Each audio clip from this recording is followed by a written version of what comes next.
Texas में रहने वाले 14 साल के बहन भाई ने एक लैपटॉप की मदद से समर वेकेशन में $30,000 के बिटकॉइन माइन कर लिए। अगर आप ये सोच रहे हैं कि ये इम्प्रेसिव है तो ये कुछ भी नहीं। पौंडीचेरी में रहने वाले 3 इंजीनियर दोस्त आज भी हर महीने का क्रिप्टो माइनिंग करके 1 करोड़ इंडियन रुपीस कमाते हैं। जियोग्राफिक की वीडियोस में एक बार फिर से आप सबका वेलकम है। अगर आपने हमारे चैनल को सब्सक्राइब नहीं किया तो जरूर कर ले, क्योंकि ये आपके लिए तो फ्री है पर हमें इससे बहुत सपोर्ट मिलती है। क्रिप्टो माइनिंग को समझने के लिए पहले इस वर्ड को 2 पार्ट्स में ब्रेक कर लेते हैं। Crypto mining. क्रिप्टो जैसे सब जानते हैं कि एक डिजिटल करेंसी है, जबकि mining in itself planetary. Basically हम ये कह सकते हैं कि इंटरनेट में डिजिटल करेंसी की माइनिंग को क्रिप्टो माइनिंग कहा जाता है। यूजुअली माइनिंग अर्थ के सरफेस को खोद कर जो चीजें निकाली जाती हैं उसको माइनिंग कहते हैं, विच इज टेंजेबल, यानी हम उसको छू सकते हैं। लेकिन इंटरनेट इज इटसेल्फ वर्चुअल, जिसे हम छू नहीं सकते और सिर्फ एक्सपीरियंस कर सकते हैं। तो इसमें आखिर करेंसी को कैसे माइन किया जा सकता है? तो आंसर दिस क्वेश्चन हमें पहले क्रिप्टो करेंसी के बेसिस को रिवाइज करना होगा। तो क्रिप्टो करेंसी इसलिए इंट्रोड्यूस हुआ ताकि ये करेंसी सेंट्रलाइज नहीं बल्कि डिसेंट्रलाइज हो सके। सिंपली जब भी कोई शख्स अपनी कंपनी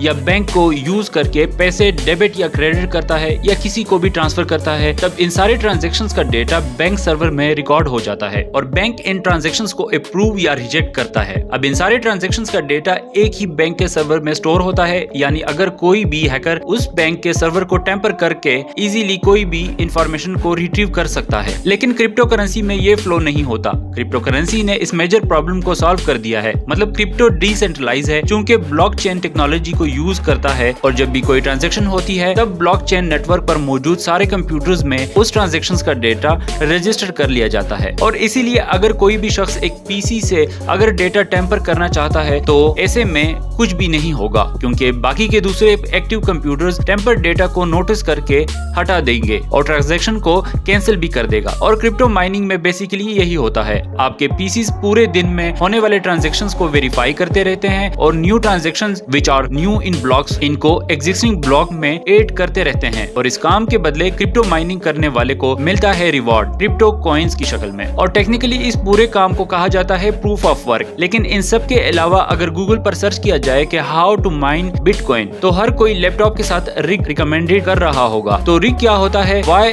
इट्स बेनिफिशियल, ये मोस्ट एफिशिएंट और प्रॉफिटेबल है पर नॉन रिकमेंडेबल मेथड है, क्योंकि इससे हम लैपटॉप से माइन कर सकते हैं पर लैपटॉप प्राइमरी सोर्स नहीं है टू माइन, बल्कि ये सिर्फ एक मैनेजर का काम निभाता है। एक्चुअली वर्क टू रिग्स करते हैं तो जैसे हमें अब हाई परफॉर्मेंस रिग्स की जरूरत नहीं पड़ती, बल्कि उसके बदले हम लैपटॉप से भी माइन कर सकते हैं। बल्कि लैपटॉप की बजाय एक ऑनलाइन अकाउंट ओपन करके क्लाउड सर्विस के थ्रू भी माइनिंग कर सकते हैं। तो ये भी मुमकिन है कि क्योंकि बेसिकली रिग्स मल्टीपल सिस्टम होते हैं। एग्जांपल के लिए इस पिक्चर को अगर देखें तो इसमें हर एक इंडिविजुअल पीसी है जिसमें अराउंड 6 जीपीयूज लगे हुए हैं। और जैसे हमने पहले ये एक्सप्लेन किया था कि mining is nothing but solving algorithms and verifying crypto transactions. और ये एल्गोरिथम्स इतने टफ होते हैं कि इनको सॉल्व करने के लिए GPUs are the best source. और इसीलिए माइनर्स अपने घरों में बड़े बड़े पाइल्स बिल्ड करते हैं जिसको कहते हैं रिग्स। अब अगर देखा जाए तो इनसे प्रॉफिट तो बहुत आएगा क्योंकि हमारे पास कंप्यूटेशनल पावर बढ़ चुकी है। But on the other hand इतने बड़े रिग्स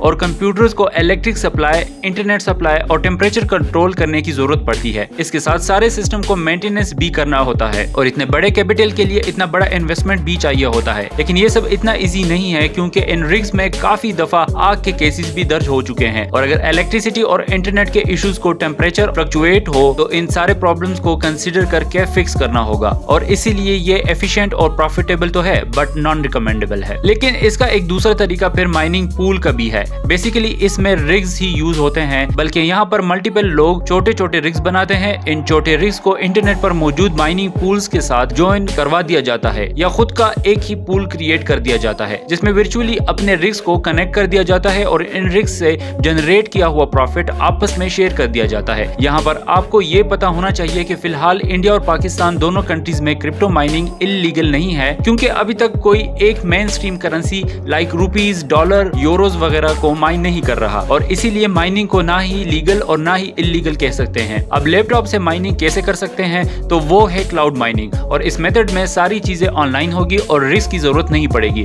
होता यह है कि जिन कंट्रीज में इलेक्ट्रिसिटी के चार्जेस ज्यादा नहीं होते, इंटरनेट और टेम्परेचर का इशू नहीं होता, वहाँ पर लोग बड़े बड़े रिग्स बिल्ड कर लेते हैं और इनको ऑनलाइन रेंट पर दे देते हैं। यानी सिर्फ इनके वेबसाइट्स पर जाकर इनसे रिग्स को रेंट पर लिया जा सकता है और ये फिर आपके लिए अपने रिग्स ऑन कर लेंगे और माइनिंग से किया हुआ प्रॉफिट आप रख सकते हैं। इसमें ना ही बड़ा कैपिटल इन्वेस्ट करना होता है और ना ही मेंटेनेंस की प्रॉब्लम। लेकिन अगर देखा जाए तो कहीं ना कहीं पे माइनिंग रिस्क का यूज तो ऑलरेडी किया जा रहा होता है। इसलिए इथेरियम ने एक नया मेथड यूज किया है जिसको कहते हैं प्रूफ ऑफ स्टेक। और इसमें होता यह है कि इसमें एक एल्गोरिथम या ट्रांजैक्शंस के वैलिडेशन का काम सिर्फ एक ही रिग को असाइन किया जाता है, जिसकी वजह से दूसरे रिग्स दूसरे एल्गोरिथम ट्रांजैक्शंस पर वर्क करते रहते हैं और इससे कंप्यूटेशनल पावर और इलेक्ट्रिसिटी दोनों ही एफिशिएंटली यूज होती है और प्रोसेसिंग स्पीड भी बढ़ जाती है। और इसीलिए अगर देखा जाए तो प्रूफ ऑफ स्टेक को प्रूफ ऑफ वर्क से ज्यादा बेहतर साबित होगा। और यही रूमर्स भी हैं कि इन फ्यूचर मेजरली सारे क्रिप्टो प्रूफ ऑफ स्टेक्स पर ही माइनिंग को शिफ्ट कर देंगे और ये वक्त ही बताएगा। अगर आपको भी इस वीडियो से वैल्यू मिली तो वीडियो को लाइक और शेयर के साथ साथ चैनल को सब्सक्राइब करना ना भूलिए।